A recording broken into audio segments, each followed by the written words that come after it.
This is probably one of the biggest issues I have, with respiratory training devices right now is there is no application like you would approach any other muscle with resistance training.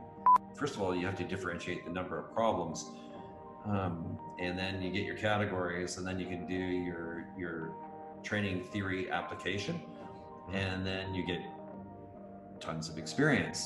I said capacity is based on FEC, and I want FEV1, and they're going, "Oh, you're a pain." Like, because if I want to do volume training, I need the full volume to play with. I mean, obviously you don't want early accumulation of lactate, according to the rules, unless you have a really good aerobic system that can take it through the electron transport chain and turn it back into ATP for you, which means you need a really good base.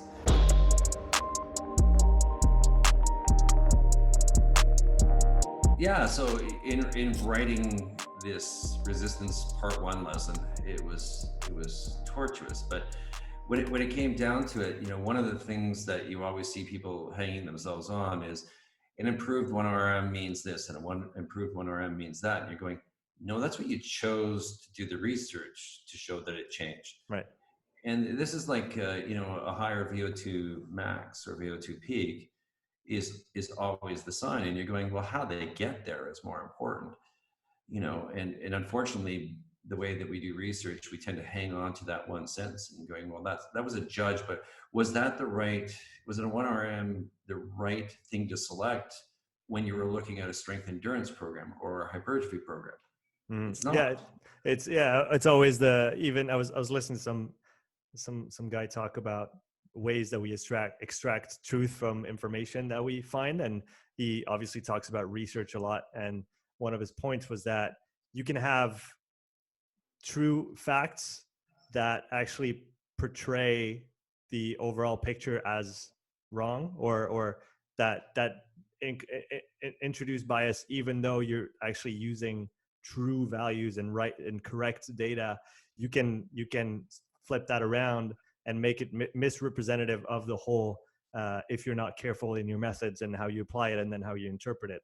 So it's like you said, it's are they looking at the right thing? Like we were talking about just before getting on the air about the how many reps, right? And I had this conversation this morning with my client where it's, how about how many reps from failure? Let's start from the end point instead of starting from 0 and then being like, so I've got this load. I personally, the coach, don't know how many reps you should be doing with this load if it's the first time we do this exercise, because I don't know. I can make an informed guess somewhat, but it's going to be like a kind of a rule of thumb. And then, but what's more interesting for both for me and for the person to understand is like, let's start from failure and let's work our way back. And if we fall between 5 and 1 reps in reserve, then we're probably hitting it on the money and we're going to make progress. So like you said, framing the problem correctly is probably a formality for a lot of people. And maybe if we spent more time better defining those things, we'd actually have better outcome or more meaningful outcomes or things to measure down the line. I agree. And a lot of people don't keep in mind the importance of not working to failure. I mean, that's a test. If you're going to train, we know that if we try and train them each set to failure, that you're going to be pushing them to use inappropriate mechanics, and you're going to be bringing on bad form and potentially injury. And there's really no advantage to the outcomes. So I'm with you, using an RIR of 0.5 or 1, or an RPE of 9, 9.5, or staying in the range of 7 to or 7.5 to 9. 9.5 is great. You don't take them to failure. They think they could have done 1 more rep, but they didn't try and squeeze it out. And that will stop them from using really bad form and potentially being injured, and yet still have results. So I think it's a great way of doing it. Yeah, it's definitely, from my practical experience, it's probably the easiest way to format training. And for most people, obviously in some edge cases, you're going to maybe need other means. But for most people, doing reps in reserve is probably the easiest thing. Daniel, we jumped into the conversation without any intro, because I mean, we were chatting before and I thought it was good. So I thought, let's just jump in and throw it in. thanks for coming back on, by the way. It's the second episode we do together. My pleasure. There must be something going right. Absolutely. So we had some great conversations last time. For people who did not yet listen to that one, I recommend you go check it out. It was episode 96, if I'm not mistaken. And today I wanted to take it a few steps forward from there. I've been lucky enough to have a few conversations with you since then, talking about specific cases and all the testing that I've been doing and everything that you've been putting out. One thing I wanted to start with today was talking about breathing patterns in different sports and your experience with them, because after watching your presentation on the Moxy Monitor YouTube channel about combining Moxy and metabolic analysis or VO2, that brought a lot of things to the forefront for me. And one of them was, okay, so what is the right way to breathe when you're doing your sport if you want to optimize for that aspect of things? And a particular case that I've been interested in is breathing and rowing. And I know you've had some experience with some rowing athletes. There's that particular nature of the rowing stroke on a machine, on the boat as well, but let's talk about the machine so it's applicable to more people here, where there are constraints in terms of position, tension generation, stability that you have to create during your stroke, and that are going to have some restriction on the way that you breathe. So how have you approached that when you had the chance to work with it? Yeah, I mean, my introduction to rowing was basically, I was just basically thrown off a cliff because the first people that I tested were world champions from China. So to be able to look at their wattage output, look at their breathing techniques of two that had just won championship medals, I could still find limitations. You can always find limitations, but yeah, they had their breathing down pat. But one thing that was clear was they just don't move the same volumes that they could. And in some ways, I would equate it to comparing it with swimmers. They're in a relatively unstable environment and a constant state of movement, and maintaining some volume in the lung will provide increased spinal stability. In the water, it's about buoyancy as well. So they don't move the same amount of air, and they maintain some, essentially that's referred to as like dead air in the lung as well. So they're not exchanging with every breath. So you'd see their volumes go down, and just like swimming, they're very limited on their breathing patterns. As they come forward and do catch, they have to essentially valsalva to be able to develop the tension against the oars, to be able to stabilize and stiffen the spine, to be able to develop the power of the hips and the legs and the arms, to be able to do the pull. They can do double breathing, which is absolutely amazing, the high level guys, so they can get a breath in, breath out with good volumes each stroke, because when you start getting up to higher intensities, and this is the real difference between training with a rower versus competing. In a lot of cases, you will not find that these guys will reach zone 4 or 5 during a race, because the distances of the races are longer, so they'll hang out in 3 and 4. So they don't have to develop, they're not going to switch that fuel system, otherwise they wouldn't finish the race. They will initiating getting the boat moving, and maybe again at the end, but otherwise they live in 3, bottom of 4. And if you think of the constituents that are made up by using that fuel system, it doesn't require a huge rapid breath. It's still kind of hanging around that 30, 36 breath per minute.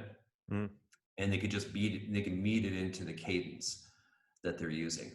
When we're testing people, we're jamming them right up to zone 5, and they're having a hard time getting the breathing frequencies up to that 45 to 55 breath per minute, which CRP requires to be able to offload the byproducts. So they can't get that in during a rowing stroke. So you can see them suffering at the top end, where they're just essentially being shut down because of an increased acidosis at the muscles themselves. Mhm. I So it, sorry, going back to the you were talking about the, let's say 35 to 38 strokes per minute on a boat usually, and that's usually what you'll see in testing on a Concept 2. If somebody's doing a 2K, they're usually in that kind of range. So you're talking one breath per stroke, right? So they're ventilating at between 35 and 40 essentially, which is very low for a max effort. And so when you say they're not moving the same amount of air, are you meaning that their minute ventilation is low, but their tidal volume is actually pretty high because they have to do one breath? They can only do so many breaths in a minute due to the constraints of the rowing stroke. yeah, and sometimes it's a bad habit, right? It's being being lazy as they're coming forward to do catch again and not emptying the lung out as much as they can. So if they fail at anything, it's a forceful exhalation. Mm-hmm. Because they have time enough for a forceful exhalation and then a full inhalation. And then you can still maintain the volumes prior to catch, but you can bring a lot more O2 in, a lot more CO2 out. Mm-hmm. So that's what I work on them at, is the fact of what is your cadence. And like I said, I don't know whether it's just something that I noticed, but there might be a reason why that sport requires people like that. It's the distances that they are, and they're going to work with the fuel systems that they do, that happens to correspond exactly to the breathing frequencies that I would recommend for that fuel source. Now, that's what I found works the best there. And sure enough, they have just enough time, and that's what they choose to do, is to keep the frequencies there. But in a lot of cases, maybe being in that position, maybe lacking thoracic mobility, rib mobility from being constantly in that position, they're having a hard time getting enough air moving. And it's really simple with those guys. If they're that particular about their cadence, you can train them right there, right? You can say, okay, if it's somewhere between 30 and 40, I can train you at 30, 35, 40. I want you to increase your volumes during inhalation and exhalation, so your tidal volume by 0.5 or 1 liter. VE will go through the roof because you can't play with breathing frequency, but you can play with volume then. And then you just teach them how to be able to breathe. And what's really important, they need to breathe in that position.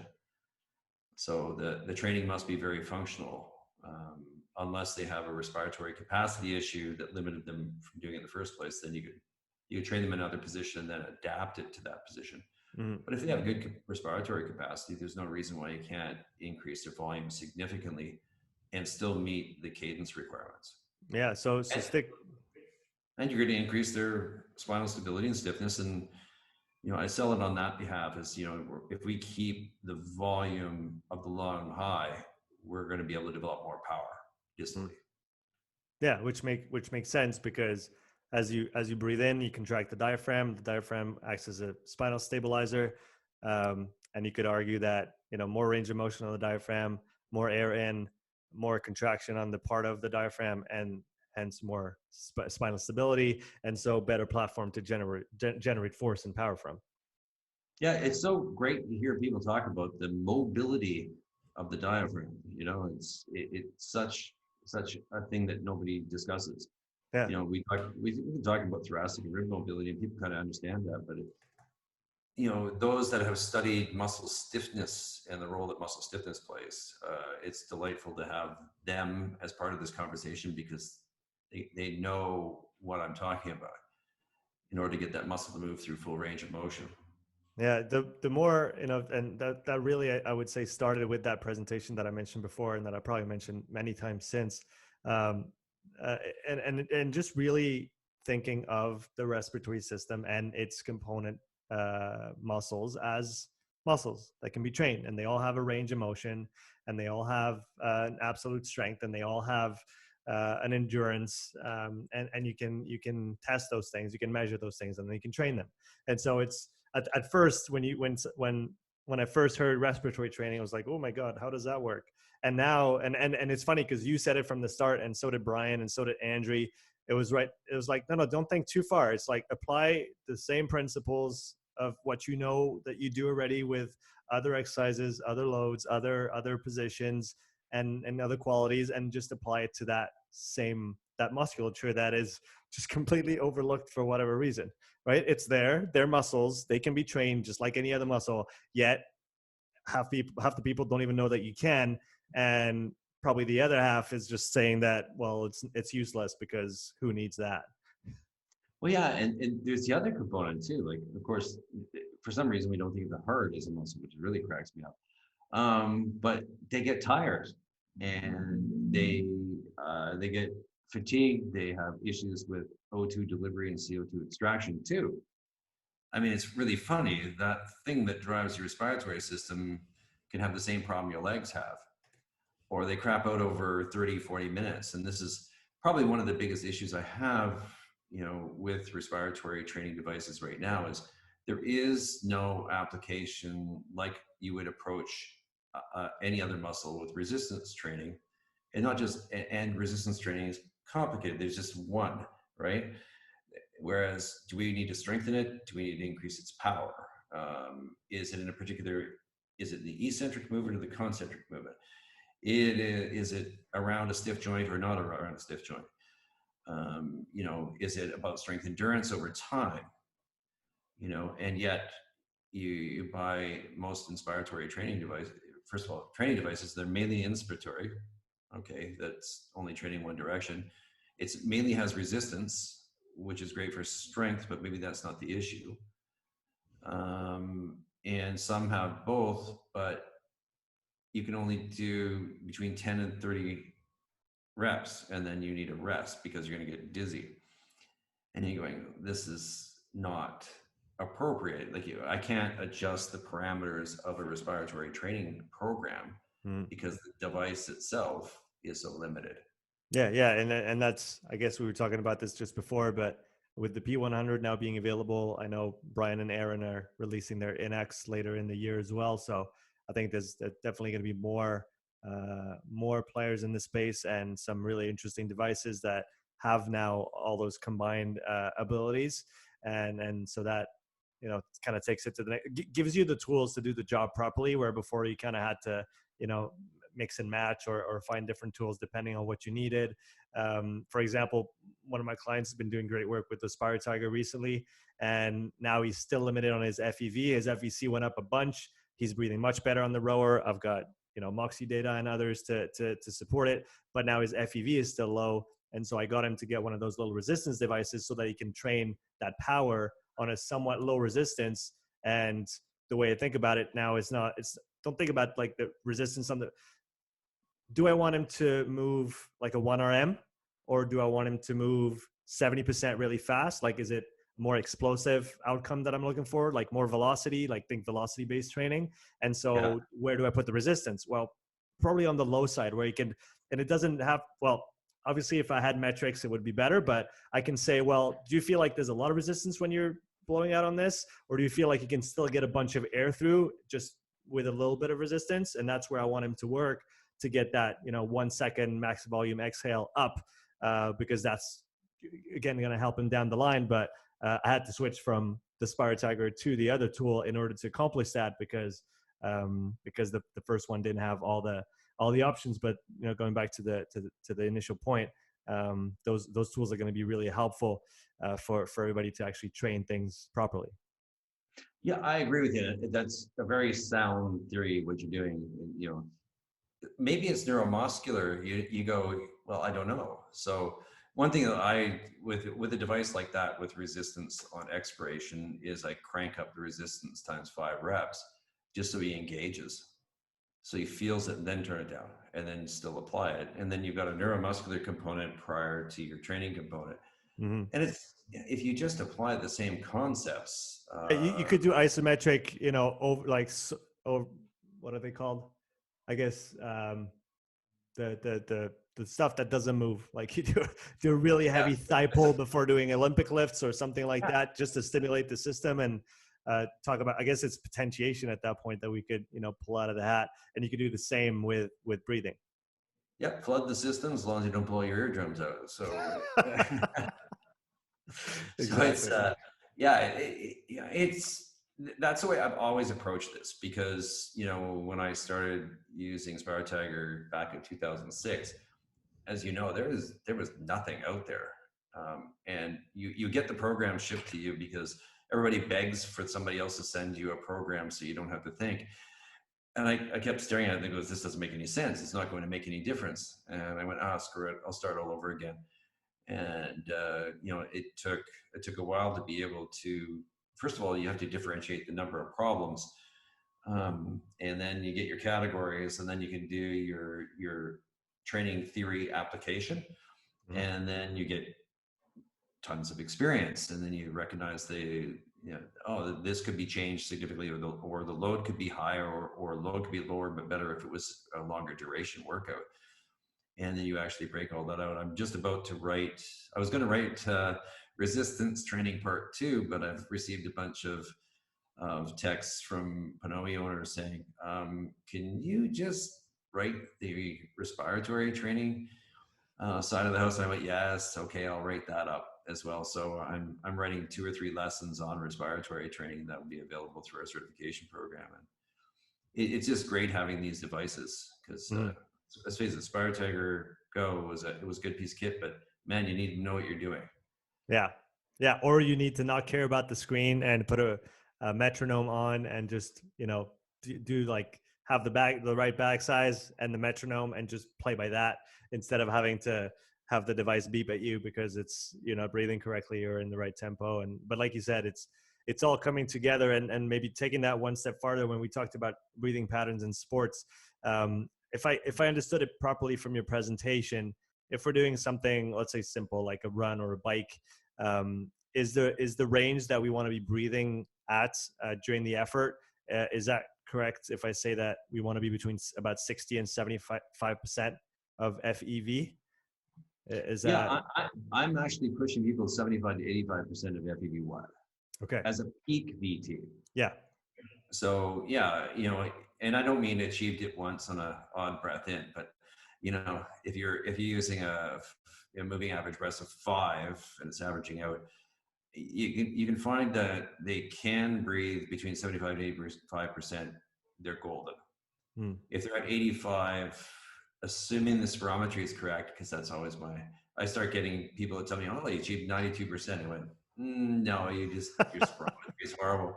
So it's, you know, if you hit somebody who's got good spirometry and hits 85, they are an elite athlete. It always corresponds. I don't find anything but that. And you go, first of all, you just got massive lungs that are about 2 liters larger than anyone your size and age, and you use it beautifully, and they're always at the top. And even at 75, you know, considering, I like that range because relatively it's small in comparison to the FEV number, right? But yeah, if they're in that range, they're golden. And that's, you know, we were just discussing how to score this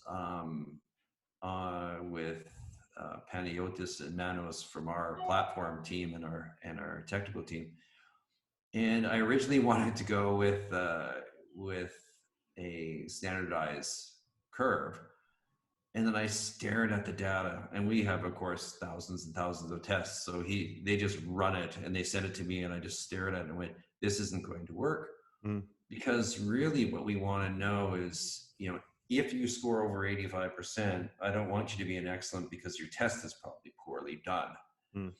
So that's what scared the hell out of me. And so what we did instead was I completely changed the scoring systems on those metrics in which it was not just one number compared against a norm of one number, but if it's for the whole test, like 9 to 12 minutes, compared to, let's say, how they perform like an FEV1, you want to be able to look at that 9 to 12 minutes of the ramp and go, wherever in there, their peak VT shows that they can breathe that volume at some frequency.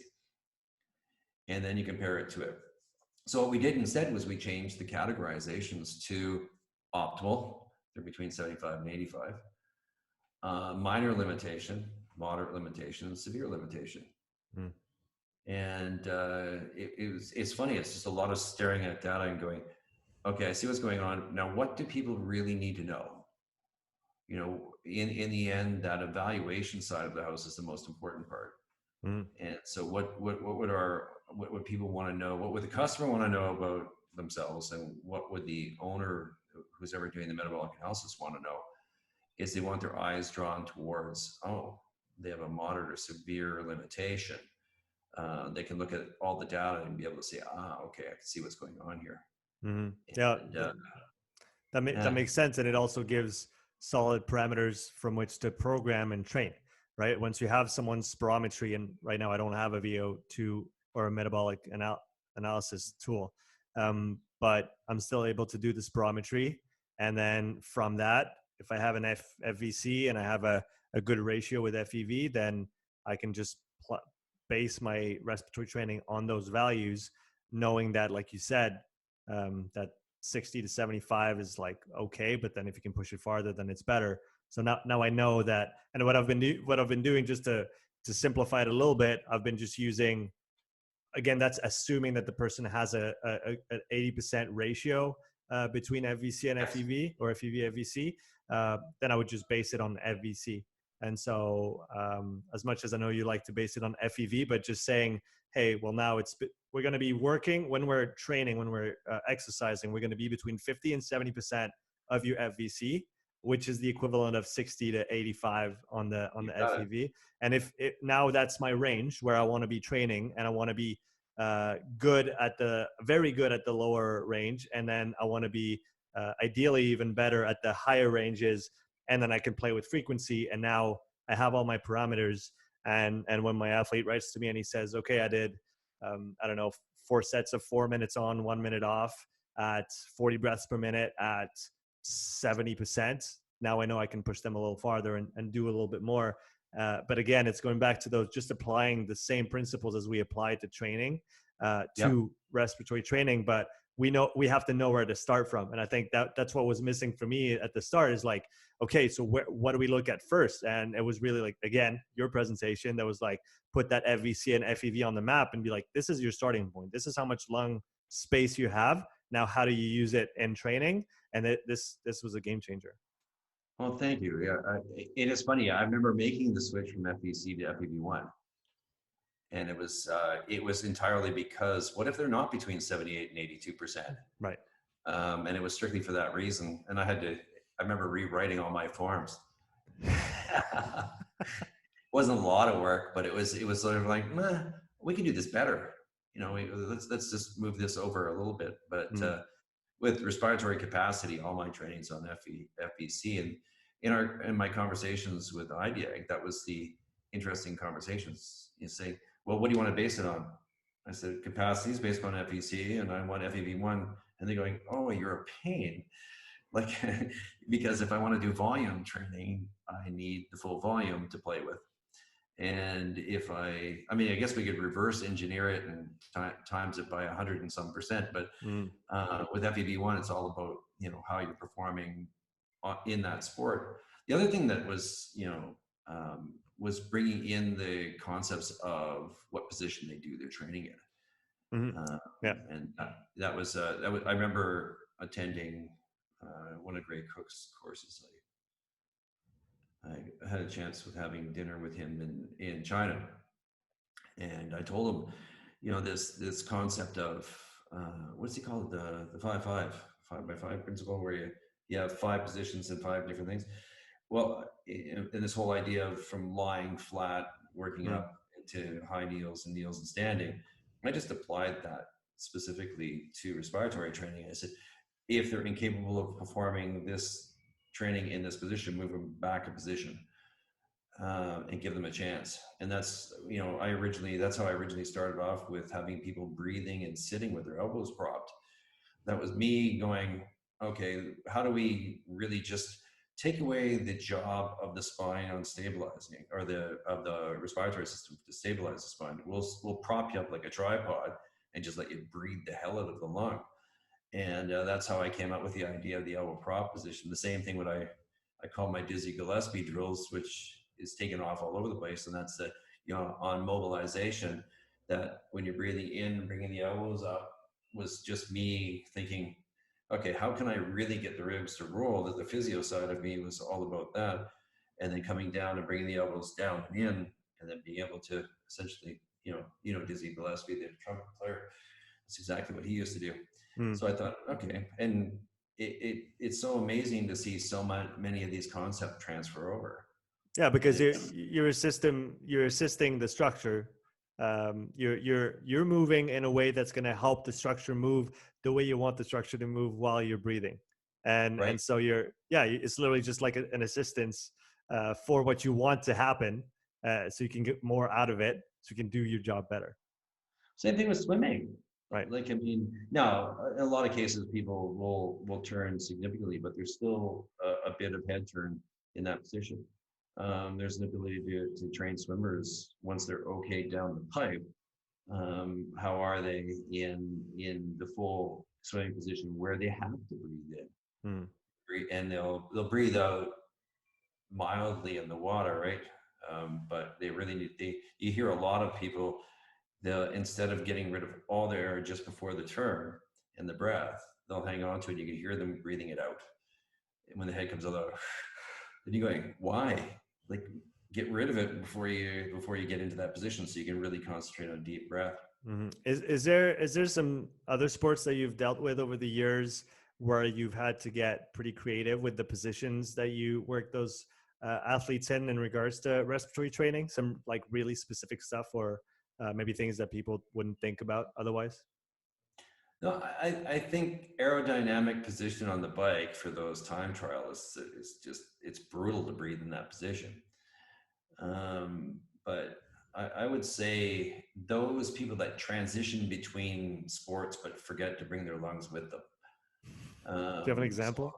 The triathletes, they get out of the water, they've been breathing that way for whatever time, depending on the distance of their event, and they continue to breathe like they're still in water.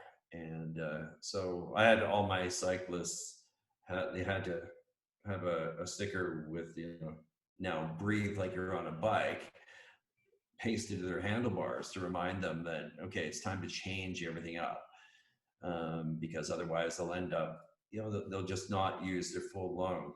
And and it really does work really well for them to pay attention to that side. Mm-hmm. Rowing's another one, is just getting them to know how to engage in that position. So you essentially, you do need to get them in position and using these devices as the end. That's the end point for these people. And using it pre-race and post-race pre-race is probably one of the most interesting things, is being able to get them to use the device in that position, to be able to get that neuromuscular engagement, and get essentially the respiratory system warmed up. Mm-hmm. It's amazing how well that worked. Yeah, that's definitely something that I've been. I haven't had a ton of chances to play with it myself, but having spoken to a couple people, I've recommended to use the P100, and they've used it before either training or races, and they did say that they feel significantly more ready for the effort after even just a few minutes breathing into that thing, because well, it's really not even surprising when we think about it. But Mm-hmm. if you think about the sequence of, the muscle is going to be solicited first, and then the heart's going to respond, and then the breathing is going to respond in turn. Your breathing is always last. And so even if you're doing some moderately intense stuff, chances are your respiratory system isn't really being taxed that much, even if your legs are already, pretty heavy at that point. And so it's either being conscious enough to get to that point in your warm up to actually trigger the respiratory system to be highly involved and functioning and be able to warm up properly, which could have a downside of, hey, do I want that much intensity and that much duration before my actual event? But again, you could just go with the respiratory tool and target that specifically and make sure that, hey, my diaphragm, my intercostals, all the stuff is working well. I've kind of, you'll also affect volume and how much, the mobility of your rib cage, which in turn is going to affect many other things downstream. And like, it's like, why wouldn't you do it? Why wouldn't you spend 5-6 minutes breathing before you start an event that's going to require you to breathe really heavily? just like you would warm up your legs before you do a bike race. And it scares the hell out of everybody else, competitions. I tell my guys, no, don't go hide.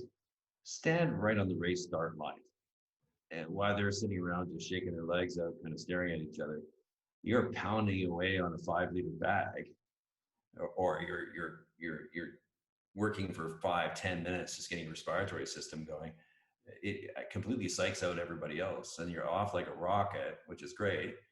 And you've mobile, it's not just getting the diaphragm engaged. I mean, that's, getting the rib moving, getting the thoracic spine moving, and also, oxygenating everything as well. So I think it's a great way. And I love it post high intensity as well, because you can force yourself to become hypocapnic by adjusting some of the settings, and you can blow off a huge amount of CO2 and therefore recover more quickly post high intensity workouts as well.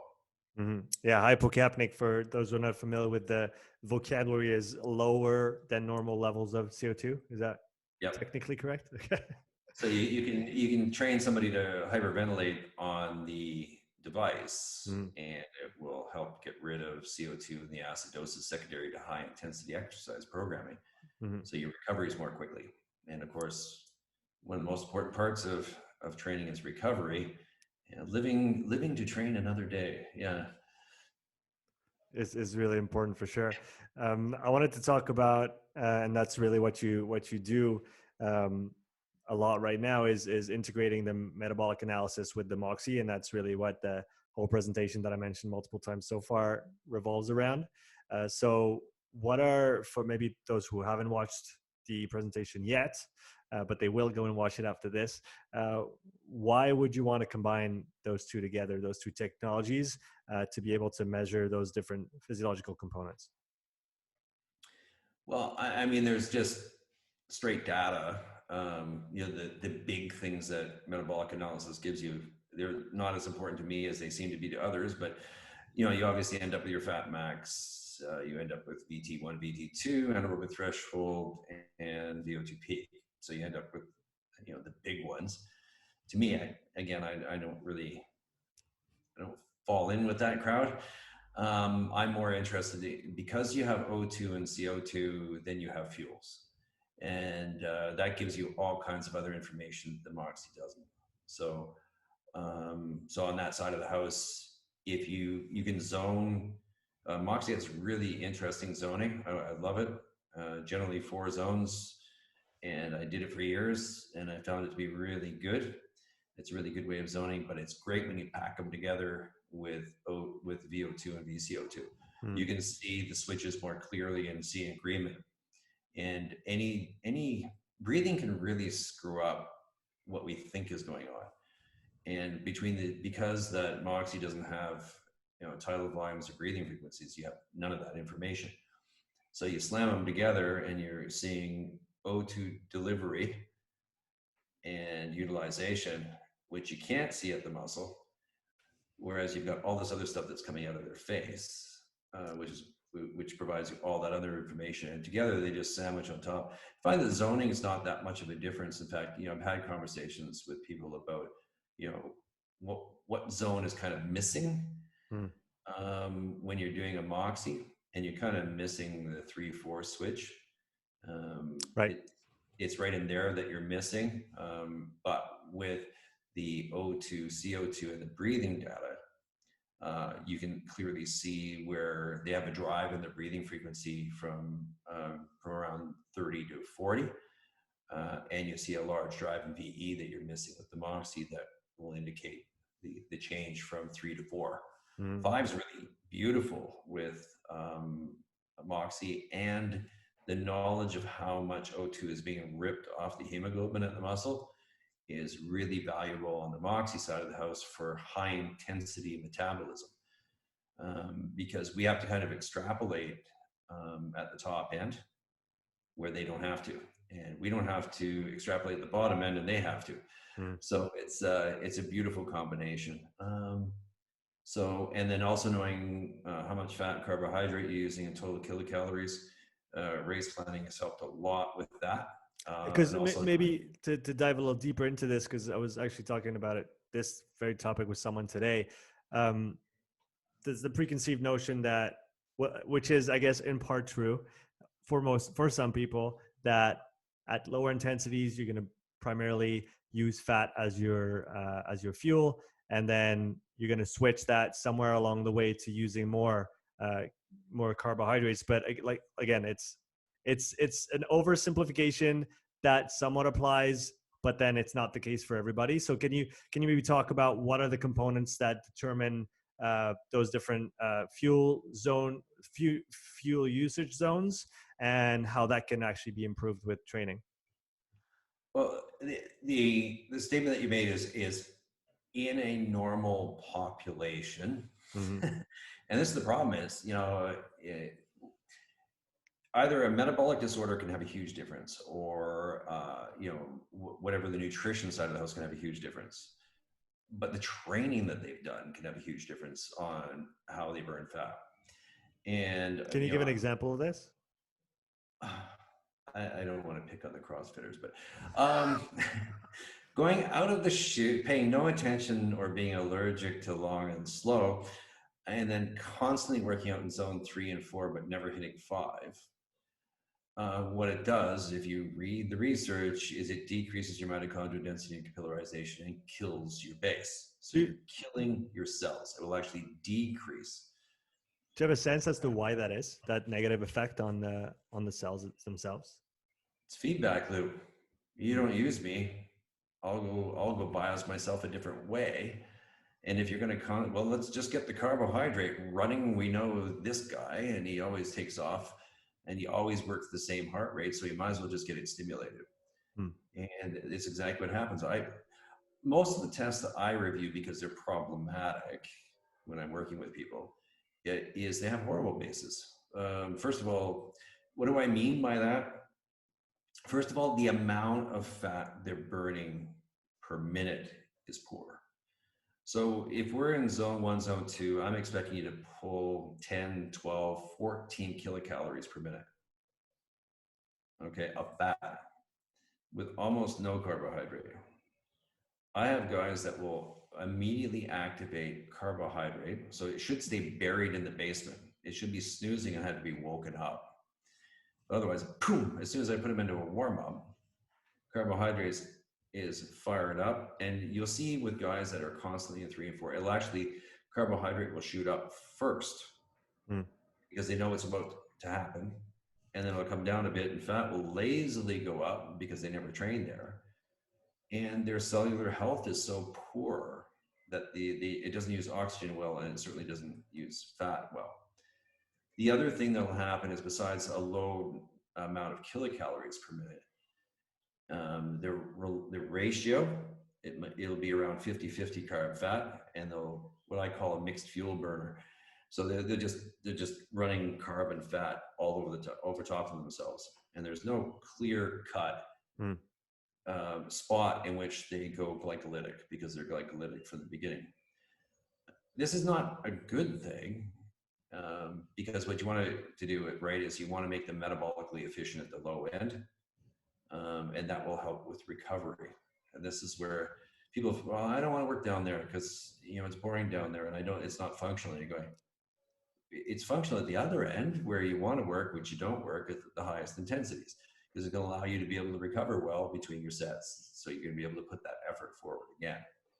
The other thing I notice is how early that they switch to mainly glycogen. So there's a point where they're in a mixed fuel system, everything's entwined and working away, and then all of a sudden you can see glycogen heading off as being the majority provider of the ATP. And at that point, it happens at a really low heart rate. And what's great is we don't use, like, this has to happen before 120 beats. No, we look at their starting heart rate during warm up to their peak heart rate of each person. And we say, what percentage along the line did you decide to switch glycolytic? And so they get scored very poorly. So they'll have low fat burn in kilocalories per minute or grams per minute. They'll have a early activation of glucose, and they'll have an early prioritization and move to zone 3. And all 3 of them are assigned that their cellular health is poor. Is it,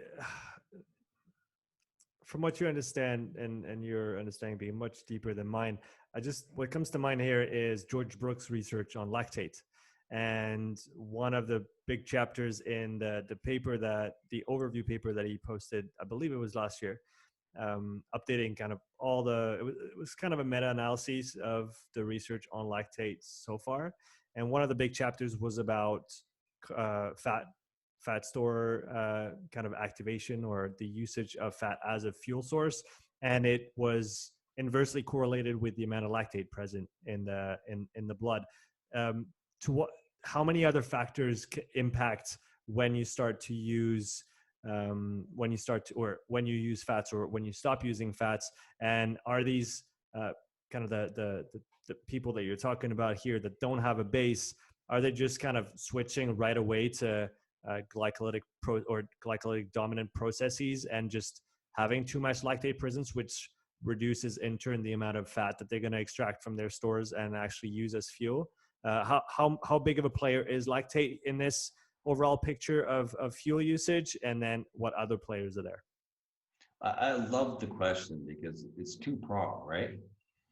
I mean, obviously you don't want early accumulation of lactate according to the rules, unless you have a really good aerobic system that can take it through the electron transport chain and turn it back into ATP for you, which means you need a really good base. So this is the double problem. You know, you're going to get early activation and poor reuse of the lactate, which next to glucose is next best fuel to glucose. So you get a double problem from having, a really poor base. And, this is where, going back to your previous question about, can you notice this with Moxy? You can see the O2 just being not used. So it shows up as poor utilization, which we think in metabolic terms. But when you've got the metabolic analyzer data, it's very clear, because you can just see that there's just no fat use at all, or if it is, it's really low, and the relationship between the two is really low. Mm-hmm. And what other things can affect it? Well, number one, it's all about mitochondrial density and capillarization. That has to change. You need, I'm so sorry, but you're going to have to spend time working low and slow, but we'll reward you with the hardest workouts you ever had, because the other end works really well. If he's listening to this, Coach Severio is experiencing what Zone 5 actually feels like right now in his training, thanks to your insights and recommendations on training recommendations. And like you said, it's kind of like you said it really clearly. CrossFitters, and again, we're picking, and it's general and it doesn't apply to everybody, but a lot of people in that discipline will essentially always be in the middle, right? They'll always be stuck in medium intensity. They think it's high, but when you're pushing pedal to the metal for 10 minutes, it's not actually really high intensity. It's you're kind of in the middle, but they never go low and they never go actually high, like real high. And so when you have to do that, it's a different experience. Like the feedback that I got from his Z5, Z1 training, we'll get to talking zones right after, is it's a 10 out of 10 RPE on every single interval. And this, which means he's doing them right. Yes. And it's horrible to learn how to do them properly, because they haven't. And, and when I don't want to pick on CrossFit, but you add a resistance component to it, and your limitation will not be physiological. It will be, people like to think of muscle fatigue as being physiological, but because you're moving a load, it's going to limit you. You're not going to be able to move that load again. Therefore, you're going to quit. You're not going to quit because your respiratory system, your cardiovascular system, and the muscle metabolism could still work. It's just that you've cracked out the ability for that particular muscle to do that movement one more time. Mm. And this is where physiological training is really important. That structural training is really important. And when you get people you take a cyclist that's used to doing wattage intervals, to gain strength and coordination at higher wattages, but then you flip them over to using heart rate in zone 5, and you can absolutely destroy them. Mm. Because what we want to do is cause that cardiovascular change or that metabolic change that we need. Yeah, so And let's talk about this. I think it's a perfect transition. I want to talk about zone training because prior to looking into your work, I don't have an endurance training background, so the concept of zones was somewhat familiar, but still fairly unclear to me. And so I guess looking at the way that you first of all determine zones with the Moxy was really interesting because it's actually a physiological basis to determine what you're going to do and where you're going to do it in terms of intensity rather than percentages of max or of an estimated max heart rate, which is usually how those are done. And I've played around with overlaying data from different people I've tested with the kind of the standard organization of zones, and it fits somewhat, but not really. So in every case is different. So that was a great step forward. So maybe can you talk about how you've approached zone training in the beginning and how your approach has changed and evolved over time to get to what it is now? Yeah, I mean, first of all, was unlearning a lot of the things that I learned, and realizing that because things were done a certain way, it didn't necessarily mean they're the best way to do things. And then working with coaches and getting frustrated, I think was a real, okay, I understand where you're coming from. I know this is difficult to do, and it's much easier to give them, I want you to do 4x100s with a 50-meter walk, and you're going, well, how do you know that's going to hit it? But it's easy to give out. So there was a lot of work that had to be done, but I think I really early I got into, you need to identify the limitation before you can do anything, and therefore you need tools that can identify limitations. So I think part of my 29 years in the Army affected me as an officer in the Army. It's just sort of like, no, I can't make a decision here. I got to go back one more. And so you put together, working with Moxy and metabolic analysis, and you can be able to see, okay, is it a respiratory, cardiovascular, metabolic limitation? And if so, then I can train that particular system. Then I needed accurate training intensities to be able to apply. And that was, I mainly started with Moxy. I did lactate for about 8 years, and then I switched over to lactate and Moxy, and then switched over to Moxy and metabolic analysis. Moxy, I zoned based upon delivery and utilization and looking at the data, but all I had was a heart rate, and I had no breathing information, but I could get an inclination of what's happening at the muscle itself.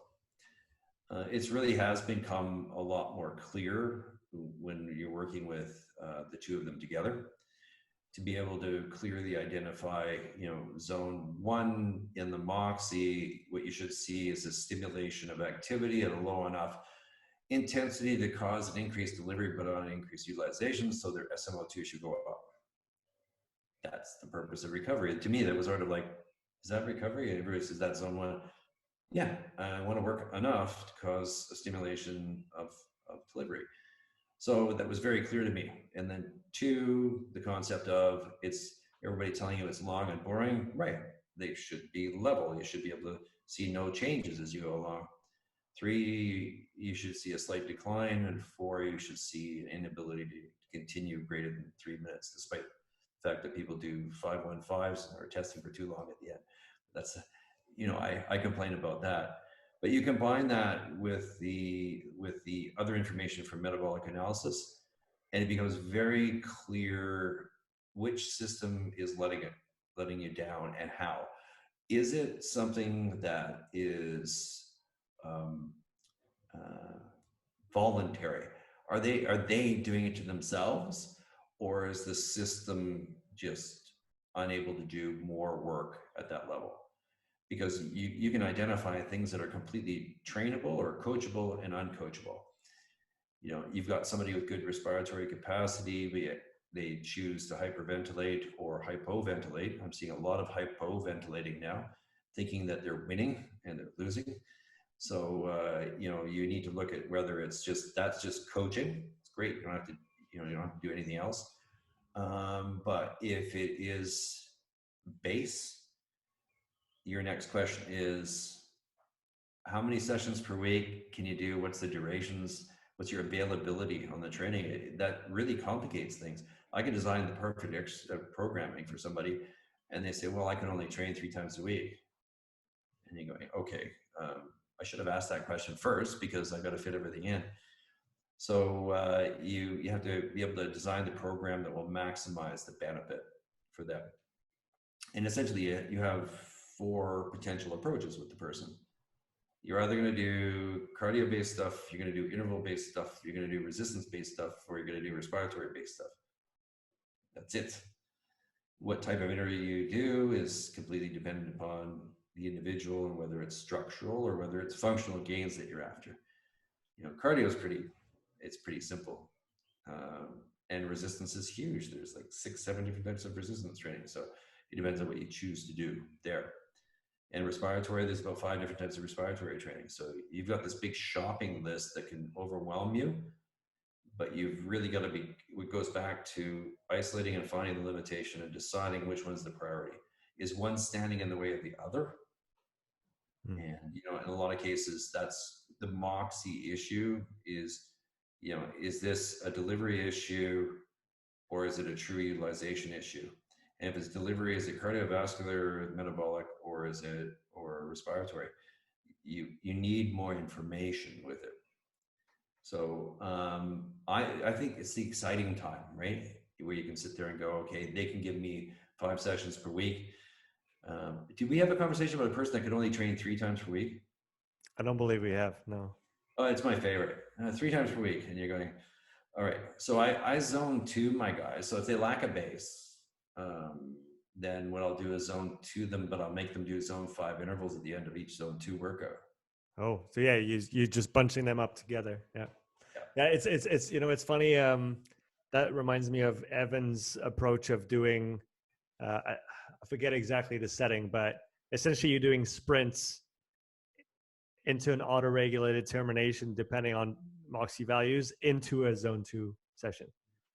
Yeah. So he's kind of flipping it around, but same idea. Absolutely. Yeah. I was reading his stuff and going, I'm doing it out of a requirement to fit it into a program. But it's weird. Your first reaction is to suck back and go, am I going to undo everything that I just did by making them do zone 5s? And you're going, oh my God, we have a really weird idea of how our body works. You're going to do 1 sprint and there goes my 1 hour in zone 2, it's gone. And you're going, it's just not true. So, which is almost it's like the carrot at the end of the stick, right? Because if people had to choose any day of the week, they would probably pick the high intensity stuff. People that are driven to train and that want to get better, they'll probably err on the side of let's do zone 5 stuff rather than zone 2. So if you flip that and say, well, you get to do your zone 5 after you've paid your zone 2 pay, like buy-in, it makes a lot of sense that way. Yeah, absolutely. And I try, and if they don't have a respiratory issue, I do try and maintain at least 1 workout of each type per week. In a perfect world, if you've established a good skeletal muscle mass and you've got some good strength on the person, you can maintain that with 1 fairly heavy lifting, a strength-based session per week. And runners need to realize that essentially you're building a muscle mass that you're going to be tearing down the entire season. That should be it's like going into hibernation. Just make them as big as possible and as healthy as possible so that you can destroy them with ultra running all year. And I love the ultra racers. They're fabulous. It's an extremely great sport, but this is what you're doing is you're just building that system up beforehand. And you can maintain it with one heavy lift per week. And I've been having really interesting conversation with coaches because it's spring. Spring means I will do resistance training and we're going to do base. And you're going, my head just hangs and going, how do you know what to do? You haven't assessed the guy. He might just be he might have like 80% skeletal muscle mass, and he may have a beautiful, his zone 2, 3 switchovers at like 165 beats. Why are you wasting his time? Right. You It goes back to the idea that all the training works, but not for everybody, and not at the same time. Like and that's again to Evan's point of you've got all those different, protocols for running and different approaches and the 80-20 and all these other ways of skinning the cat.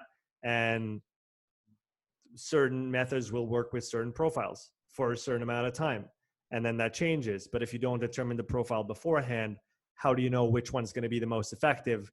And are you going to just chance it and say, well, I've had some luck with this protocol, so here's the same protocol for all my guys, regardless of the fact that one needs more resistance training, one needs more base, and one needs to work in the middle more.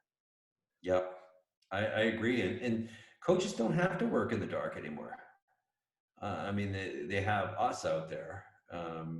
And, a lot of exercise scientists are just really, they just don't know how to communicate with coaches in the right way. They just go, oh my God, the numbers, what difference does it make to me? And you got to get, this is a good exercise scientist will be going, yeah. Here's a whole bunch of graphs. You don't have to look at them. Essentially, this is what I found, and these are the limitations, and this is the type of training that would improve that limitation. Great. They just want to go off. And by the way, these are your zones. These are Right. the right zones. Quit using your, pacing zones or wattage zones. I don't have an issue with pacing and wattage zones at the right time. But for God's sakes, it shouldn't form the basis of your programming. Mm-hmm. No, I totally agree on that. Daniel, to finish off, I'd like you to talk about the curriculum, the course that you're currently building or updating for PNOE that's going to be available. It's probably going to be available to the public, or at least in part, by the time this podcast comes out in May. So, can you talk a little bit about the program, the outline of the course, why you put it together, what people are going to get out of it? Mm. Yeah, this is like you said, about 25, 30 years of experience kind of being shoved in. I have a very particular way of teaching. Like I just really want to have a goal for the person, like to be led along a path that they can make a decision. And so what I did was it started off as being kind of almost like a technical approach to teach people how to do metabolic analysis testing. But now it's turned into so much more. So what I did was I created a 5-module, 3 certification level program. Currently, we're kicking around 30 hours of material online, where in module 1, I cover foundations in exercise physiology. Module 2, I run through testing and data analysis. Module 3 is training and nutrition. And then you get a chance to challenge my foundations certification exam.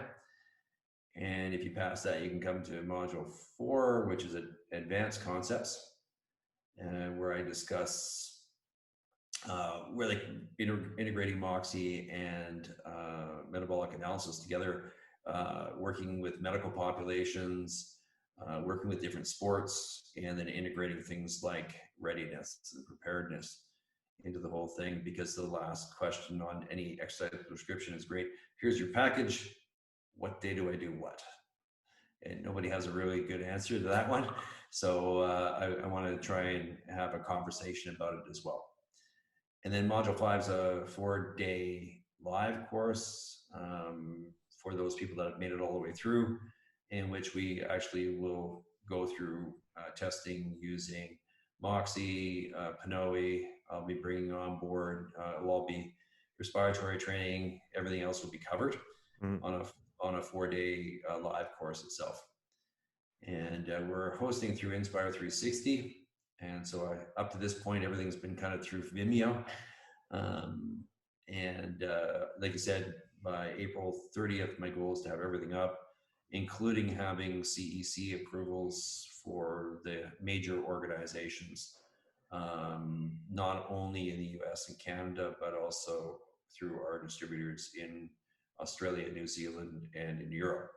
Yeah, that's pretty amazing. And the idea was to flip this to, you're just interested in metabolic analysis.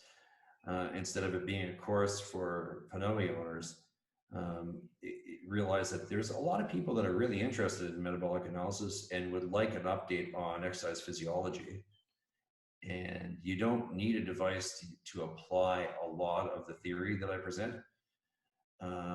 So I'm excited to getting out to a larger audience. In fact, what we did was we built 2 promotional lessons on through Inspire for NASM members.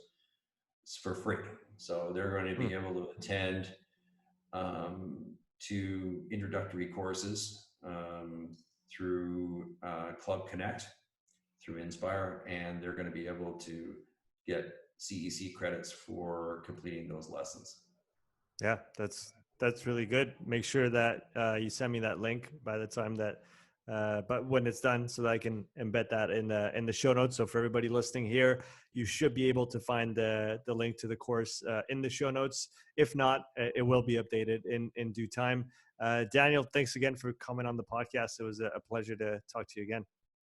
Oh, it's a joy, and it's so nice to talk with somebody who is so interested in and still growing like I am. I appreciate it. Thanks a lot, and I'll talk to you soon. Thank you very much, Sean.